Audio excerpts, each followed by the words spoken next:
Welcome to the Bliss Builders podcast, a podcast about mental health and personal growth with Kristina and Sandra Diebel. Hello, and welcome to another episode of the Bliss Builders podcast with my lovely co-host Sandra and myself, Kristina. Today we're going to talk about communication and the basics of communication. Communication is a topic that we encounter on a daily basis in our relationships, in our workplace, and pretty much in every area of our life. And if we improve our communication skills, we get better results not only in conflicts, but also in our relationships and in our workplace. And Sandra is going to show us the basics of communication and what could be useful for you as well in your daily communication. All right, so for this episode, I was thinking about what are the most basic things when it comes down to communication for myself, what I've heard over the years over and over again, what I'm trying to implement myself as well, and what makes actually living with other people and communicate with other people way much easier. And that actually comes down to 10, or I brought it down to 10 effective ways for good communication. And this would be: number 1, iMessages; number 2, eliminate always and never; number 3, questions and inquiries instead of accusation; number 4, what you said is maybe not what the other person heard; and number 5, you both can be right, even if you think the other person is wrong. Then number 6 would be listen to understand. Number 7 is showing appreciation and gratitude. And number 8 is that your tone, your face expression, and also your gestures matter. Number 9 is say what you mean. And number 10 is mean what you are actually saying. And now I would go a little bit more into detail with every of these 10 steps. So first of all, we have the iMessages, what is maybe the real ground rule of communication, I would say. So what we tend to is starting sentences like you are, you did, even when you made me feel this way, or you made me cry the whole night, for example. But instead of that, you should always try to send your message you want to give to your opposite, to your communication partner, as an I message. So what means instead of you change the perspective and express from your perspective. Because you don't know what's the reason behind for the other person, but you know what is important for you to express and important for the other person to know. So instead of that, you can say, you made me really sad, and I cried a lot about that, for example. Or I have the feeling that you are angry. And then you can even ask if you are right with your assumption, or if this is maybe a misinterpretation. So I have the feeling you're angry about something. Am I right? And then the other person also has the possibility to stick with that, or to explain to you how it really is. So this is the important part about the iMessage. Also, it helps to eliminate the feeling of having to defending yourself for the other person, because you always get instantly in a defense mode when someone starts to accuse you that you did this or that wrong, mostly. Thank you very much. I just put her hair back, so the little assistant. Yes. Thank you very much. All right, let's go to the second part. What is eliminate always and never? This is something where we tend to use it quite often in the daily language, and it comes out very immediate and very spontaneous. Like, oh, you never help me in the household, for example, or you're always late, right? And even if this is not the case, even if it's often or very rarely, we tend to generalize that for always or never. But this can give the other person the feeling, even when they do things maybe not as often as you would like to do them to do or behave, that even the times they do so are irrelevant to you. Like, for example, take, you never help me with the household, but in fact the other person, for example, empties the dishwasher 2-3 times a week and also takes out the bin 2 times. And when you say that, the other person might feel, oh, okay, even when I do this, it is not really appreciated, or the other person maybe doesn't really see it. So why should I even bother keeping up with that? So it makes it irrelevant for them, actually. So try to be careful with the frequency you really choose. Eliminate the always and the never, and just say it how you really mean it. And also, in best case, give appreciation, what I come to in a few points, for what they already do. Like, oh, I see you already empty the dishwasher 3 times a week. That's great. Thank you for that. I would need a bit more help in the household.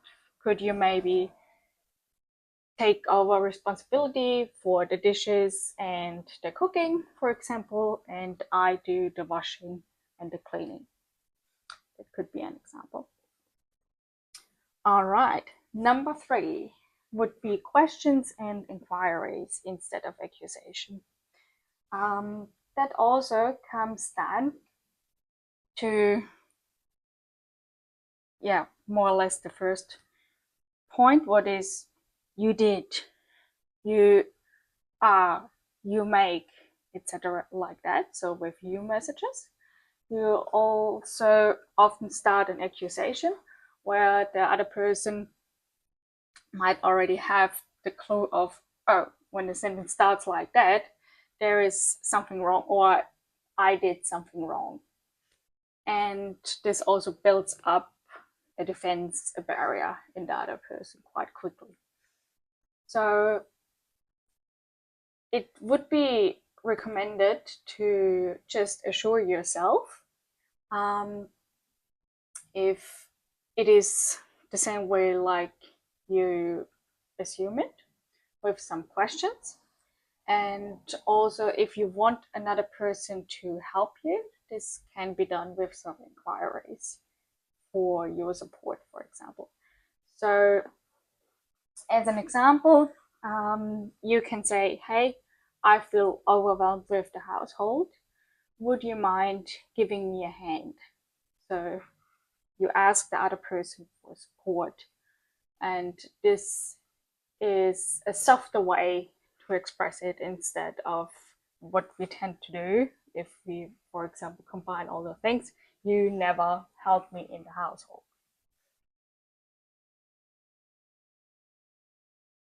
Oh, his hair.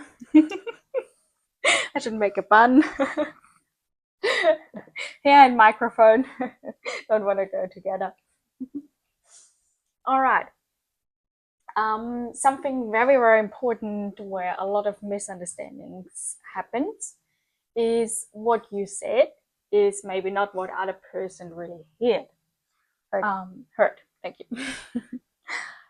To explain that a little bit more, is that there is a model from a German psychologist, is it? I think so, yeah. Friedemann Schulz von Thun, and he had a model of a 4 sides message. What actually means that with every message you send to another person, so with everything you tell another person, you actually send a message with content and with relational information. And in this model, it comes down to 4 sides, and these 4 sides are actually the factual information, the relationship, the self. I have to sneak a peek here. Self-revelation and the appeal. You can Google it, and we're also going to link it in our PDF. What you, by the way, going to find on Patreon. So there we're going to provide you a PDF guide with all those informations where, yeah, you can download them for yourself for digital, or you also can print them out. And we're going to give you the link for our Bliss Builders Patreon in the episode show notes. Also, if you follow us already on Instagram, you're going to find it in our link tree. If not, follow us on Instagram. All right, so let's go back to point number 4. And if you think about this 4 sides model, you can remind yourself that there are more components than just the actual message or the actual information in a message that you send. And this is built on the relationship between you and the other person. It might be a bit different when you know each other for a long time, or if you are new with each other, as well as, for example, if you are in marriage, or if you're together, or if you're friends, if you're a family, that all makes a bit of a difference how you hear things. And it's not that we are always aware of that, and you don't have to understand fully what the other person heard in the first moment. The very important thing is that you remind yourself that it's possible that the other person heard something a little bit different than you. The traditional example is 2 people sitting in a car, wife and husband. She is driving, and he is next to her and saying, "Oh, the light is green." So the factual information is that the traffic light turned to green. The relationship could be the message, "I drive better than you because I would pay attention to the light of the traffic." The self-revelation is maybe, "I'm a better driver." And the appeal could be, "Hey, keep going. We have to be somewhere in 10 minutes or something." And then it might be that the other person, for example, hears it on the relationship ear or side and reacts on that, where she is getting angry and saying, "Why you are telling me this, and I'm a good driver," and something like this, where he meant it actually just as the fact, because he was on his phone and he was just looking up and seeing it's green, and it was not meant any bad, but she is reacting on the relationship side, where he's then going, "Hey, what the hell is going on here? I just said the light is green," right? So this is just something very important to keep in mind, especially when you see another person react very differently than you might have expected to this message you wanted to send. And then it's definitely worth to hold on and to think, okay, what could the other person have heard that she is reacting like that? And you can play it in both ways. So as the sender, that's the person who tells the other person something, you can ask a second time and say, "Hey, I have the feeling you misunderstood me, or did you hear it like this or that, or that you have to do this or that. Is that right? And as the receiver, so that would be the person I'm talking to, you can reassure yourself as well by question, did I understand it right that you want me to do X, for example? So especially questions are very important in effective communication to reassure, because like now a few examples already showed, we often have something different in mind.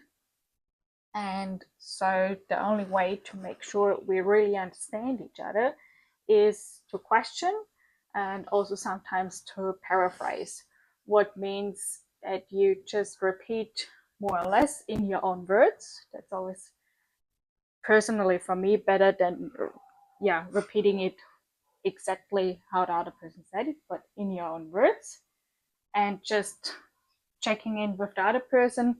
Is this what you meant, or is this how you wanted me to understand it? So that's number 4. Number 5, you both can be right and you can agree to disagree.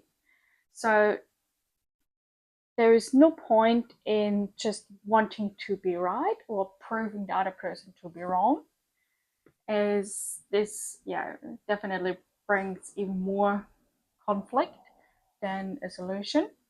So especially with these 4 sides of a message, think about that maybe all 4 sides can be right, and one person just thinks more into that direction, the other person thinks more into that direction. So you're not on the same page, but in every corner you are right yourself. So with the communication, it's important that you get each other, that you understand each other, what the other person meant. And even if you don't agree with them, that's fine. That's another topic, that's another issue, you know. So you can have healthy discussions without agreeing on each other. That's absolutely fine, and it's possible.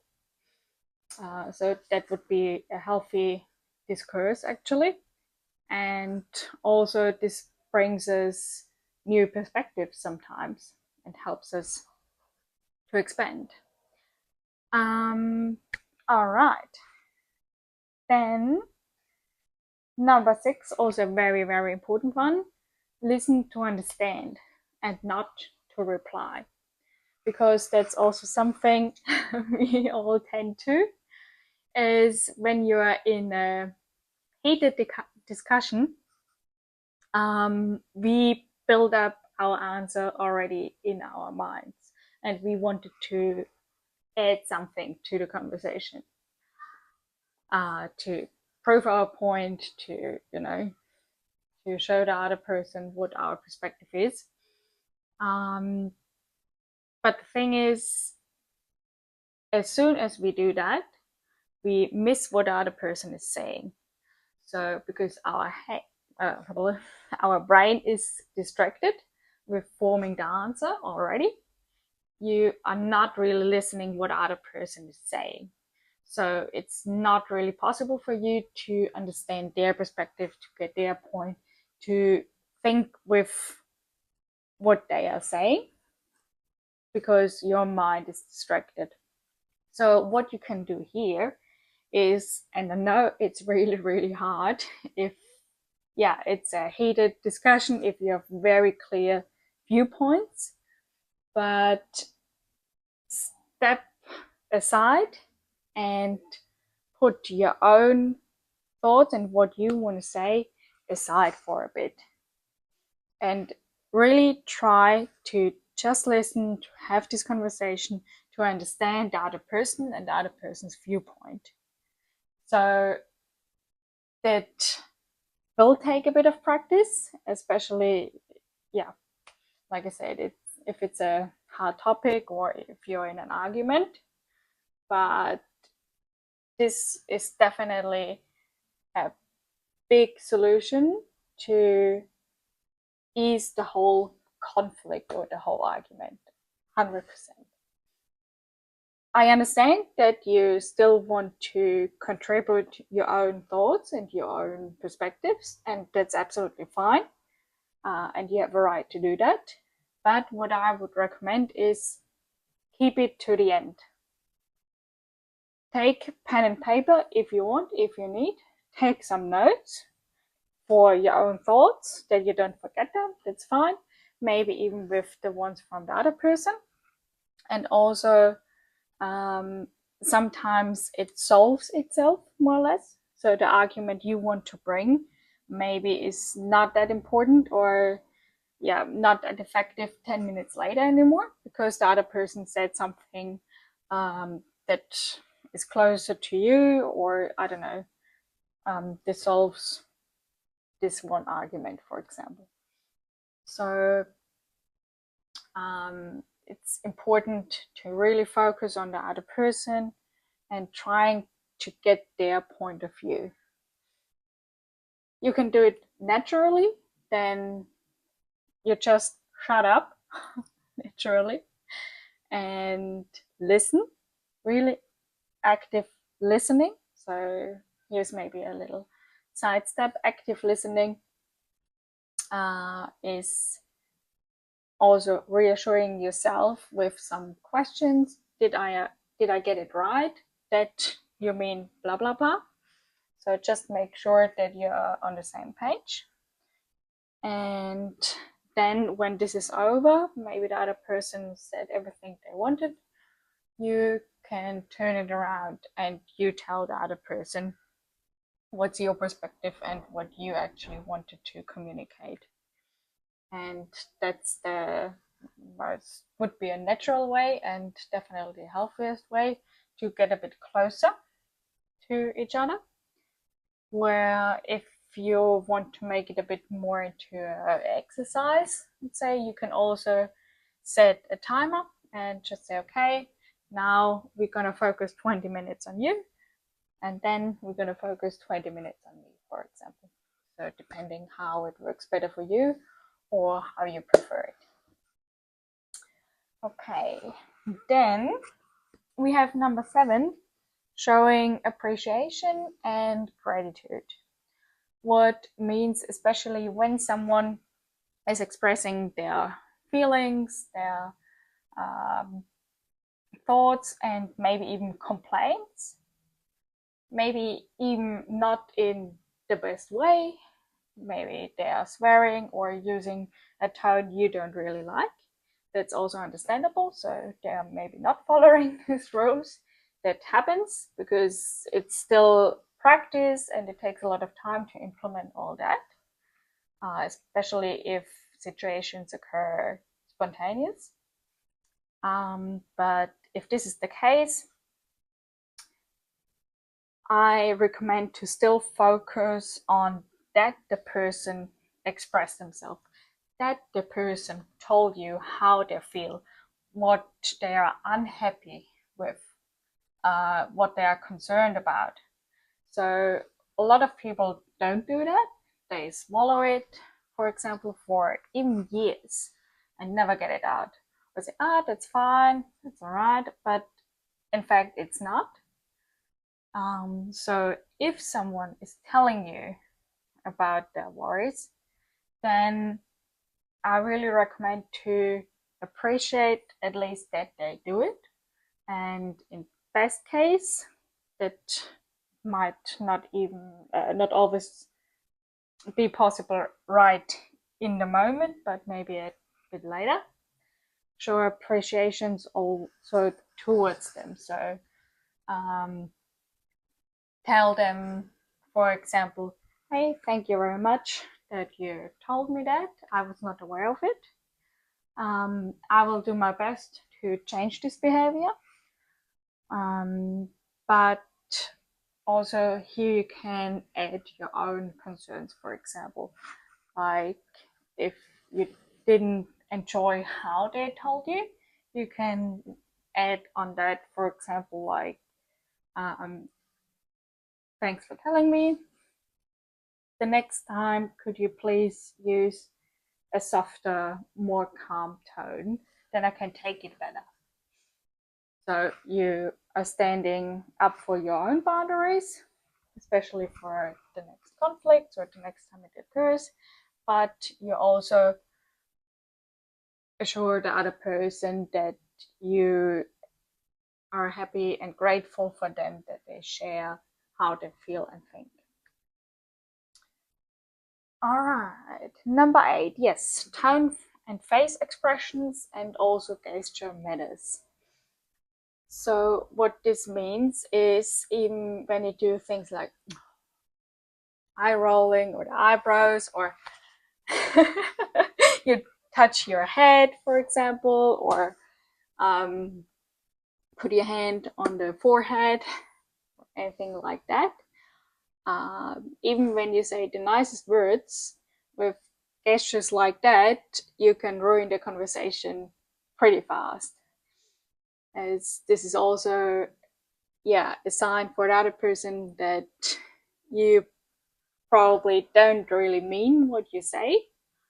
And I want to make you aware that those things quite often come unconsciously. So it's quite often that the things come just immediately, especially eye rolling or something like this. And I can't take myself out of this, definitely not. It's just good to try to pay more attention yourself. And probably also the other person will tell you at some point that they don't like that. And you can watch yourself how you feel about it in conversations with others if they do it. So it's definitely nothing any one of us probably enjoys. So it's good to be a bit more aware of that and try to control it. I know also can be very hard. So all these advices will take time and practice, and I'm pretty sure that it's nearly impossible to get all those 10 steps together in one conversation. I'm pretty sure, at least not at the beginning. So over time, it's getting more and more naturally. All right. Here again.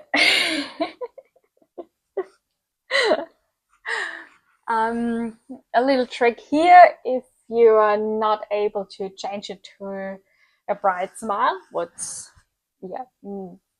I would say also very understandable, try to keep the face expression at least neutral, and from there you can build on. Okay, what we have? The last two ones are coming more or less together, and the first one is say what you mean. So if we look at the cliche, women tend to not do that. So the cliche is more that we give clues and hints that the men have to do their own guesswork or kind of mind read, but it's also a thing that can occur the other way around. So it's definitely not only for us women. And no one is a mind reader. So please don't let the other people guess. So tell them what you really want or what you don't want. Also, this takes a lot of practice, especially when you are more on the people pleaser side, for example, and you tend to never say no or don't stand up for your own boundaries or anything like that. Then this is maybe a hard one, and it will take a while, especially prepare for the reactions of the other people, because they are used to you probably saying yes or don't really standing up for yourself or expressing any wishes, and now you do. But I can assure you this makes life much easier for everyone who's around you. As an example here, would be if you say, wait, I prepared a good example for it. Just let me have a look at my cheat sheet. Yeah, let's say birthday. That's a common example, I would say. You tell the other people, no, I'm alright, I don't need anything for my birthday, but actually you would like to have at least a surprise, or a nice night out, whatever. So really tell them what you want. What would be saying, hey, I don't need an expensive gift for my birthday, but I would really appreciate if we can spend some time together and maybe have a nice picnic with a romantic scene or anything. I would appreciate that a lot. So tell them what you're really thinking. And especially important, like I said, if it changes. Because if you're still keep saying, oh, I don't want anything, you might, if you trained your people like that, will not get anything. And then you are disappointed, and you might not express it that much, but the other can feel it a little bit, and no one is really happy. And with this also at the same time comes number 10. When you train the people that you say what you mean, also mean what you say. So when you start to be not consistent with that, and sometimes have a little breakout about it, where you then, for example, go back to, oh, I don't need anything. And the last few years, you said this as well.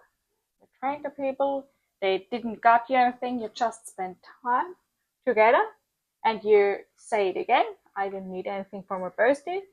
They will probably not prepare anything for your birthday, and when you then get upset, then it's definitely not their fault, because you trained them to treat you like that and to really take your words for granted. So stay consistent with that. Best case in every sector of life. So yeah, that would be probably the most important basics of communication. And we are all human, so it probably will take a while to implement those things, especially if you're new. If you're already trained, you can check in with them if these are things you've already implemented into your own life, or if there's something new for you. Like we said earlier, we definitely recommend you the PDF paper you're going to find on our Patreon. There is everything already summarized and ready for you to download. And yeah, we're going to record some more episodes on this topic pretty soon, also with a few methods Kristina prepared on that. All right. What would you recommend for people, because you said, like, especially with the last 2 points, Yep. of mean what you say and say what you mean. Yeah. You can only do that if you have clarity on yourself and your own needs and wants. That is right. Do you have any suggestions for people who might be struggling with clarity of what they want and who might switch back and forth between different needs and wants? That's a good one. Maybe train it on your own, so not with people, but just to train to make decisions yourself by really listening into yourself, into your body. That's also something that can be a bit tricky at the beginning, but your body and your brain tell you most of the time pretty clear what you really want. It's just to hear it and to be able to listen to it. That's a bit of a tricky part. So probably, yeah, maybe Google some strategies around that and train it yourself with a lot of time. So it's nothing spontaneous you do, or when someone asks, hey, what do you want for your birthday, for example, or what do you want for dinner? That's not the situation where you train it, because then you're under pressure and you have to tell someone else. But take an hour, take two, get in a situation, an environment where you feel comfortable, and maybe prepare 1, 2, 3 questions where you would have to make some decisions, and try to listen into you what you really want. That can start with something simple, basic, like food.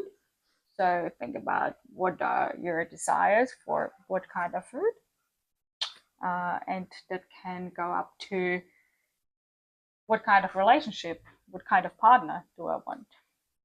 But yeah, that's definitely also some separate training, I would say. Another thing I would add also in points to communication and, for example, gestures like eye rolling, and that is, or tone of voice. What I think is really important is to make sure that your nervous system is regulated, because if you're upset and if your body either goes into fight, flight, freeze, or fawn, one of those states, it's very hard to control your gestures or anything about you. And I think a few good strategies to improve your communication over time are to meditate, to become more aware during the day on a more regular basis. So from moment to moment, be more in the present moment and aware of yourself. And with meditation, you can practice this kind of awareness, and also taking the time to come into the present moment during the day, because that gives you the ability in communication with people in conflict situations to become present then as well, and realize, oh, I'm getting triggered, and then to be able to even control your gestures, your tone at all. Because the main thing is we know all of those things a lot of the times, or at least we do. But when we're not present in a moment because we're triggered and we're unconscious, we completely forget all of it and fall into old patterns. But when we stay present and stay aware, we are able to then be like, okay, this time in this situation right now, I'm going to do it differently. And it makes it easier.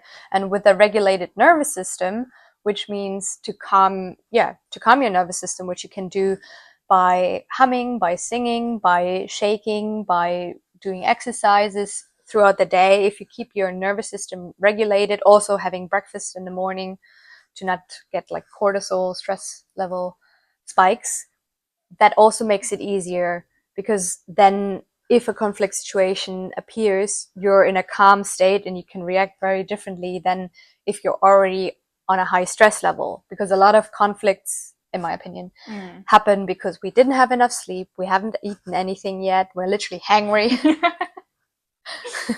We had stress at work that we have not calmed down from. We just experienced something very stressful, or we have negative thoughts that have just accumulated over the day, and then someone comes with like a problem that bothers them and we explode. So that's why I would like to add that regulating your nervous system and practicing meditation and becoming aware in the present moment is very helpful to improve not only communication, but pretty much all the areas in life, simply because it brings us the ability to actually do it. Yeah. Another thing I would like to add is a little gratitude reminder, because we've decided that we would like to build in gratitude reminders in all of our episodes. And today's gratitude reminder is going to be focused on, well, gratitude itself and appreciation in the form of communication. That means the next time you talk to someone, try to find something about them that you appreciate and share it with them. For example, I appreciate that Sandra has prepared the lovely basics of communication and is sharing them with all of us, and that she's taking the time to sit here with me and share her communication basics. Oh, I'm very grateful, and I very appreciate that you keep going and going with our podcast and all the editing of the videos, even when it's getting more stressful now. So, thank you very much. You're welcome.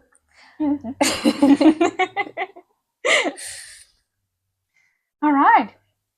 Anything else you want to add? No. Okay. Then I would say we can finish our episode now.